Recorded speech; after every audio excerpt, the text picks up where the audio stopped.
kiranya Tuhan berkenan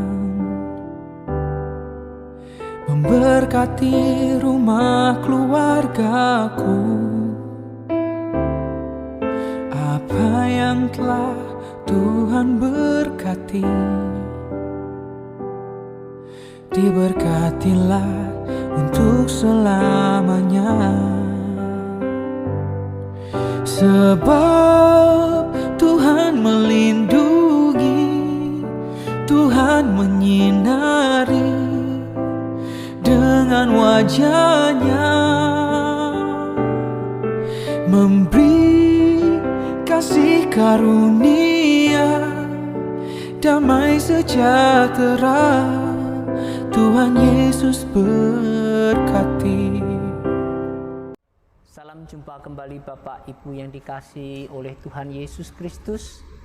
Kita bertemu lagi pada hari ini di dalam renungan GKI Sangkrah tanggal 15 November 2024. Ya, bulan Oktober sudah kita lalui, di mana kita menyambut bulan Oktober adalah bulan keluarga.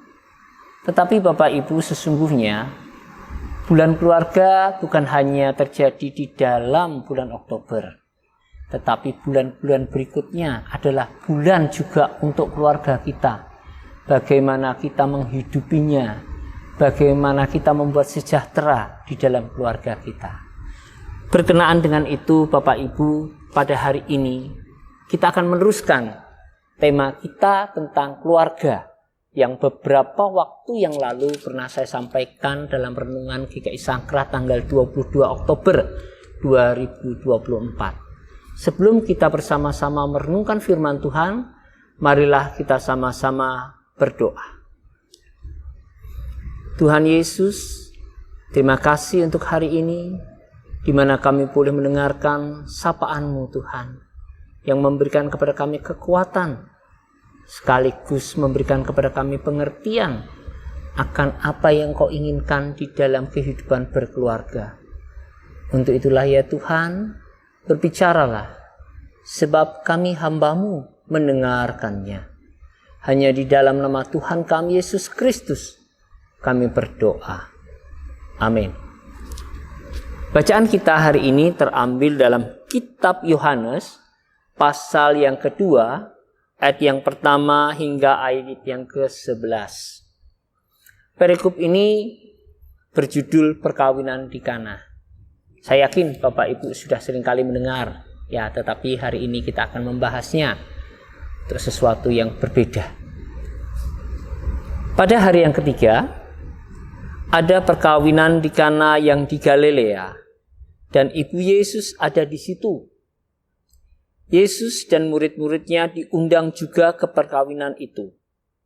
Ketika mereka kekurangan anggur, Ibu Yesus berkata kepadanya, "Mereka kehabisan anggur." Kata Yesus kepadanya, "Mau apakah engkau daripadaku, Ibu? Saatku belum tiba." Tetapi Ibu Yesus berkata kepada pelayan-pelayan, "Apa yang dikatakan kepadamu, buatlah itu." Di situ ada 6 tempayan yang disediakan untuk pembasuhan menurut adat orang Yahudi. Masing-masing isinya 2-3 puyung. Yesus berkata kepada pelayan-pelayan itu, "Isilah tempayan-tempayan itu penuh dengan air," dan mereka pun mengisinya sampai penuh. Lalu kata Yesus kepada mereka, "Sekarang cedoklah dan bawalah kepada pemimpin pesta." Lalu mereka pun membawanya. Setelah pemimpin pesta itu mengecap air yang telah menjadi anggur itu, dan ia tidak tahu dari mana datangnya, tetapi pelayan-pelayan yang mencedok air itu mengetahuinya.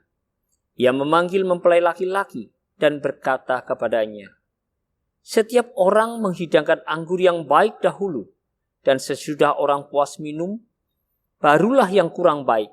Akan tetapi engkau menyimpan anggur yang baik sampai sekarang." Hal itu dibuat Yesus di Kana yang di Galilea sebagai yang pertama dari tanda-tandanya. Dengan itu ia telah menyatakan kemuliaannya dan murid-muridnya percaya kepadanya. Bapak Ibu, diceritakan ada sebuah toko yang bernama Toko Jodoh. Toko Jodoh ini dibuka dengan beberapa kriteria. Kriteria yang pertama, bahwa orang yang boleh mengunjungi Toko Jodoh ini adalah orang yang cukup umur dalam mencari jodoh.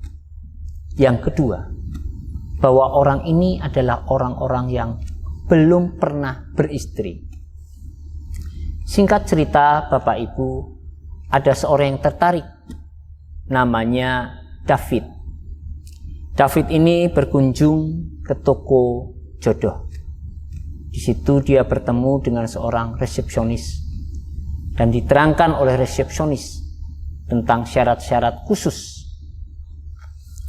Pak David, toko jodoh ini terdiri dari 6 lantai di luar lantai dasar yang Bapak berdiri saat ini.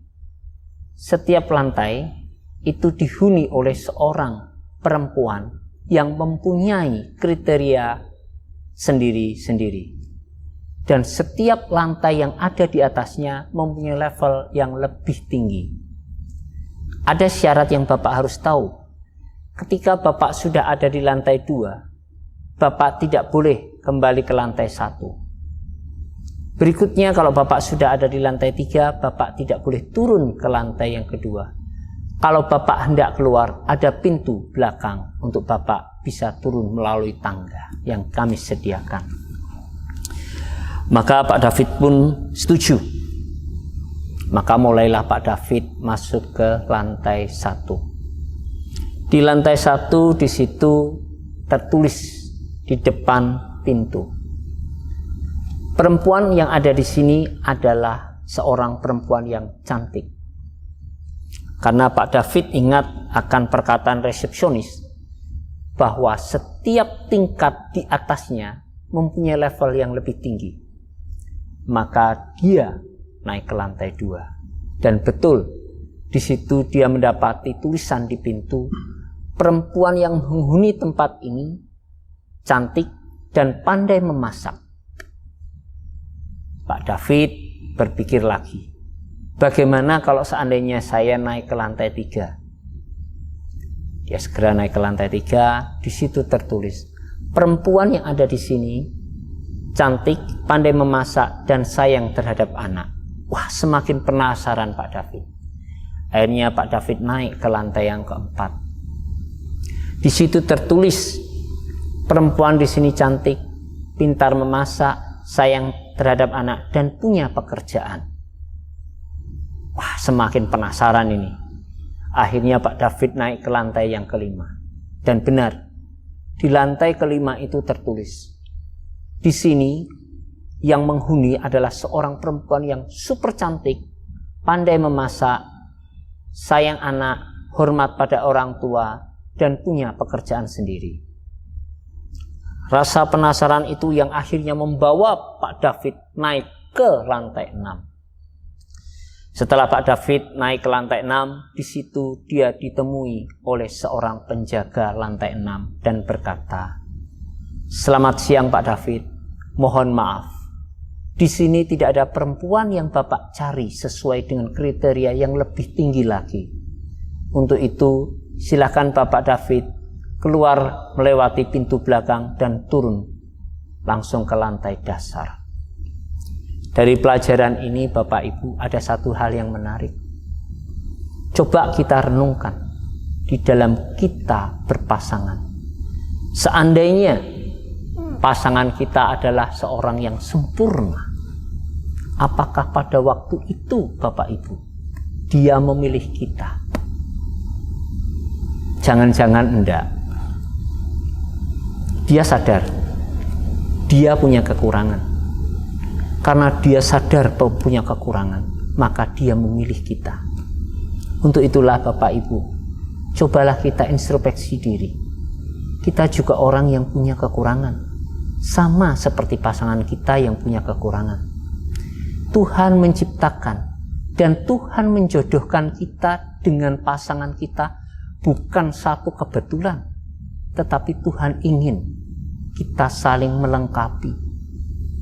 Kalau yang satu adalah pemarah, yang satu adalah orang yang lemah lembut. Satu orang cerewetnya minta ampun, pasti yang satu orangnya pendiam. Disitulah keunikan Tuhan menjodohkan kita dengan pasangan kita. Diperlukan satu kerendahan hati, diperlukan kesabaran, diperlukan saling mengasihi ketika kita menjalani hidup bersama-sama dengan pasangan kita. Dalam perjalanan hidup, tentunya tidak selalu lurus dan tidak selalu tenang. Bagaikan kapal di tengah-tengah lautan. Kalau riaknya hanya sedikit, kadang-kadang kita bertengkar sedikit. Tapi apabila ombak itu menjadi besar, bukankah seringkali kita bertengkar? Bahkan kadang-kadang kita kehilangan arah dalam kita mencapai tujuan. Tuhan menciptakan suami untuk menjadi nahkoda dan istri sebagai seorang navigator. Marilah Bapak Ibu, kita saling melengkapi. Seringkali kita mengeluh ketika kita memberi nasihat kepada istri atau suami kita. Seringkali kita menjadi putus asa. Bawalah dalam doa. Karena kalau Bapak Ibu yakin bahwa dia jodoh yang Tuhan berikan, bawalah dalam doa. Karena dia adalah milik Tuhan. Bapak Ibu hanya dititipi. Ya, ingat Bapak Ibu, hanya dititipi. Bawalah ke pembentuknya. Bagaimana caranya Tuhan? Tuhan tahu karena dia buatan tangannya. Dalam perumpamaan tentang domba yang hilang, anak yang hilang maksud saya. Kenapa si bungsu ini ketika meminta kepada orang tuanya tidak berdebat, tapi orang tuanya langsung membagikan harta yang menjadi bagian daripada si bungsu. Karena dia tahu akan anaknya. Pada satu saat nanti dia akan kembali. Demikian pula dalam kehidupan perkawinan kita. Dalam kehidupan kita berpasangan. Berdoalah terus-menerus. Jangan pernah jemu-jemu. Dalam perumpamaan perkawinan di Kana ada satu hal yang menarik Bapak Ibu. Mereka mempunyai masalah, anggurnya habis, cinta kasihnya sudah mulai menyurut. Kemudian apa yang dilakukan oleh Yesus? Apakah Yesus langsung menjadikan air itu menjadi anggur? Tidak. Dia berkata, tunggu ibu, waktuku belum tiba. Dalam perjalanan yang badai keras itu Bapak Ibu, seringkali kita berteriak pada Tuhan. Tuhan, di mana Engkau? Selamatkan keluargaku. Tunjukkan Tuhan kuasa-Mu dan keberadaan-Mu. Bukankah seringkali itu yang kita ucapkan? Kalau kita mau merenung, sesungguhnya Tuhan ada di samping kita. Dan dia berkata, anakku, mari kita bersama-sama bergandengan tangan. Engkau dengan istrimu, dengan suamimu, peganglah tanganku. Aku tidak pernah menjanjikan bahwa di depan itu ada mujizat yang langsung menyelesaikan masalah. Tetapi aku akan mendampingi engkau berjalan bersama-sama sampai ombak badai itu menjadi reda dan kamu sekalian selamat sampai di tujuan. Biarlah itu menjadi perenungan bagi kita. Tuhan Yesus memberkati kita semua. Amin. Air mata pun reda oleh sabda kasih-Nya. Tiap duka hilanglah karena anugerah-Nya. Tuhan beri anugerah-Nya. Tuhan beri kuasa-Nya. Kristuslah di dalamku. Aku menang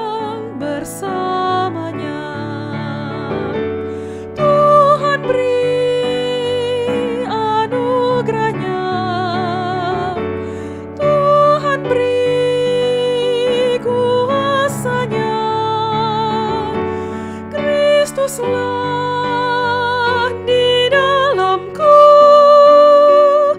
aku menang bersamanya. Mari Bapak Ibu, kita satukan dalam doa. Terima kasih Tuhan untuk renungan pada hari ini. Biarlah itu memberikan kepada kami suluh dalam kami berpengharapan di tengah-tengah dunia ini. Yang pada saat ini kami sadar Tuhan, dalam kondisi ekonomi, dalam kondisi bermasyarakat, seringkali kami jatuh bangun. Tetapi kami percaya bahwa Engkau sekali-kali tidak pernah meninggalkan kami. Tetapi Engkau akan menggandeng kami untuk bersama-sama melaluinya hingga kami pulih tiba selamat sampai di seberang, dan kami pulih mendapatkan anugerah yang Engkau beri pada kami. Di dalam nama Tuhan kami Yesus Kristus kami berdoa. Amin.